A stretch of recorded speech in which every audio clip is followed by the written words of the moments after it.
Guys, today is Sunday and happy Sunday to you all. But then, guys, check this out. Do you know that anytime Thomas Partey leaves a club, the club in the following season ends up winning a domestic trophy? Do you know that? Now, this became an argument between me and my friend concerning who's going to win the EPL next season. And I told my friend that, see, Arsenal is going to win it. Already in preseason, they are doing wonders. They are playing really good. And I feel sorry for Thomas Partey not being part of the Arsenal team. They look like a team that can win the EPL come next season, looking at the record and the statistics of Thomas Partey anytime he leaves a club. The following season, that club ends up winning a domestic trophy, Atletico de Madrid. When he left, the following season, they won the Spanish La Liga. But then I'm asking you this question because you are going to settle it here. Which club do you think is going to win the English Premier League? Let me know it down below in the comments. My name is Adam. You are watching SportsCornerGH. Don't forget to like, subscribe, and also turn on notification. Quickly, let's jump into it and begin with today's update. And I want to begin with Inaki Williams. He featured in a preseason game for his club side, Atletico Club, as they played against PSV. They lost that game by 2-1, but then Inaki Williams scored a brilliant goal, a very nice goal. And guys, that goal, I watched it and I'm like, yes, this is a striker's goal. What? My God, my God, my God. That is a very nice goal from Inaki Williams. It is good. And this is what they have to be doing. You see, come next season, they are going to be competing in 3 major competitions. And they need to be on their toes. They need to be at their best if they want to compete and go as far as possible in all these competitions. So for Inaki Williams, this is good for him. This is also good for Athletic Club because come next season, it's UCL football, it is La Liga, it is the Copa del Rey.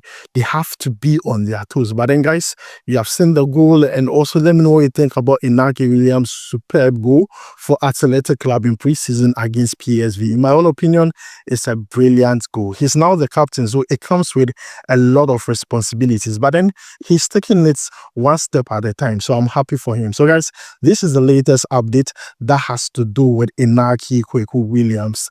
When the La Liga begins, Athletic Club's first game is against Sevilla. Let's see what Inaki Williams and the rest of the teammates are going to do in that particular game. So, guys, let's move away from Inaki Williams and talk about Mohammed Salisu. Mohammed Salisu in the just ended season was not getting regular playing time. And I complained a lot. In fact, in the second half of the French Ligue 1 for Monaco, he was not playing. It wasn't like he was injured, but then someone was playing in his stead. And whenever he comes on, he plays like 1 minute, 2 minutes. We were all worried at a point, and we all heard that Salisu was asking to leave Monaco because there's World Cup around the corner. You need to be getting a regular playing time at your club to secure a spot in the national team, the Black Stars. But then we were all hoping that this would be a good news for the player, that a team will come for him and sign him so he can get regular playing time. The next thing we saw was that Monaco signed Eric Dier from Bayern Munich. And I was like, see, already you are second choice. With Eric Dier in, you have become third choice, which is really, really bad for Mohamed Salisu. But the latest update concerning the player is Valencia.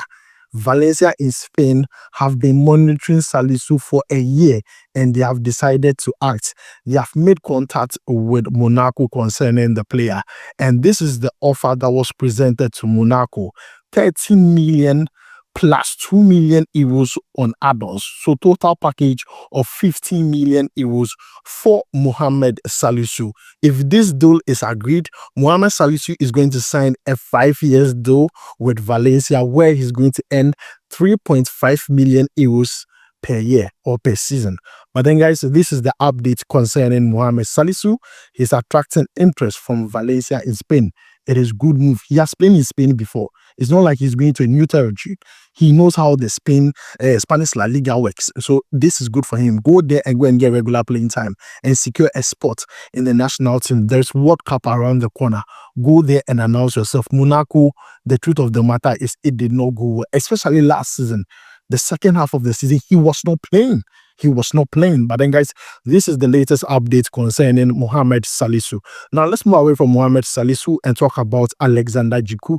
Alexander Djiku, in 2023, When the season ended, he became a free agent after performing extremely well with Strasbourg in the French Ligue 1, and then signed for Fenerbahce. Last season, he was superb. He was superb. Under Jose Mourinho, he was so good. He played a total of 38 games under Jose Mourinho and scored 1 goal across all competition. So I was hoping that the relationship would continue for a very long time. But then we saw reports during the week that Fenerbahce were willing to let Alexander Djiku leave because he was already in talks with clubs in France so that he can return to France. Now, the club that is in talks with Alexander Djiku is Lille.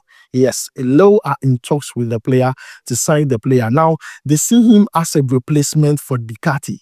Yes, Ducati. Now, they are only going to sanction a move for Alexander Djiku if Ducati leaves the club.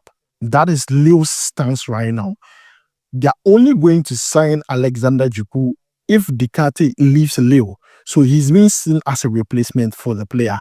But then, guys, this is the latest update concerning the player. He has a contract with Fenerbahce until 2026. Other clubs that are monitoring the situation of Alexander Juku are AS Roma and also OGC Nice. They are all monitoring the whole situation and conditions necessary to sign Alexander Djiku. But then, guys, this is the latest update concerning Alexander Djiku. Let me know your thoughts about it down below in the comments. Now, let's move away from Alexander Djiku and talk about Antoine of Semenyo. He held an interview with Bournemouth and talked about his new contract. Let's check this out. Been a busy off-season for you, resting, relaxing, but also a new contract as well. Talk to us about that.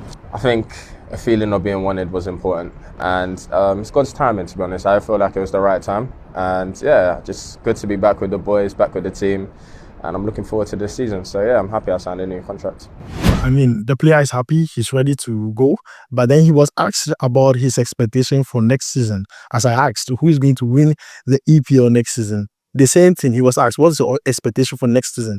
This is what Semenyo said. Been a busy off-season for you, resting, relaxing, but also a new contract as well. Talk to us about that.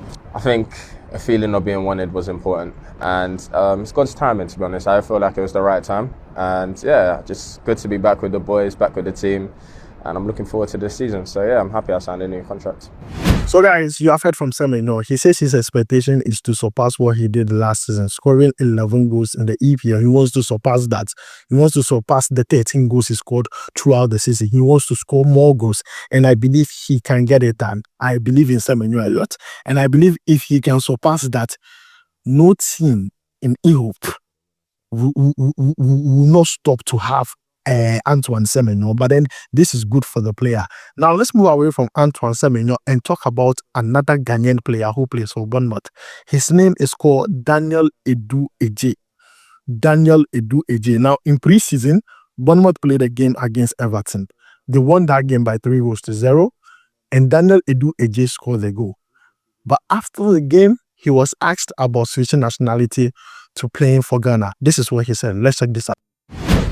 Yeah, I think so. I'd love to play for Ghana and obviously represent them. Obviously, both my parents were born there, grew up there, so yeah, something I'd love to do.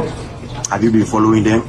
Yeah, I've seen them, like how they're doing, how they're getting on and stuff. So yeah, it's obviously Antoine plays for them at the moment, so it's good to see them doing well. Who is your favourite Ghanaian player of all time? Of all time, I think probably Tony Boa. My dad's quite close with him, so quite like watching his old clips when he was in the Prem and playing for Ghana and stuff. Awesome. That's nice. Thank you. So guys, you have heard from Daniel Adjei. Normally, I don't do this, but I'm going to do this. GFA. GFA, please. This boy, he's too good. He is too good. There is a reason why he's playing with the senior team. There is a reason why he's with Bournemouth senior team. The boy is too good. I beg you. GFA, the boy is too good. Do you know last season with Bournemouth under 21, he's 20 years of age, Bournemouth under 21, he played a total of 15 games, scoring 25 goals. 15 games, scoring 25 goals. And when he joined the senior team, even pre-season, he's already scoring goals. So Bournemouth, you have a very good player on your hands.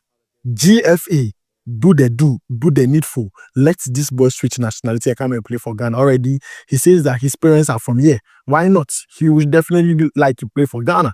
So this guy is a very, very good guy. Let me know what you think about it down below in the comments. Now, let's move away from Daniel Edu Adjei and talk about Kwasi CEBU. Kwasi CEBU. They call him Puba. Now, we all hyped this player because of what he did. And it's not like we were just hyping him because he deserved that hype. For promoting Real Oviedo to the Spanish La Liga for the first time in 24 years. He played a pivotal role for Real Oviedo, playing a total of 42 games across all competition, which involved scoring goals and providing assists, which was important to get the club where they were.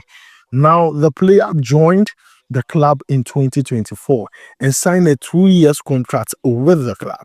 2 years contract, and after playing just a season, he became a major hit for the club.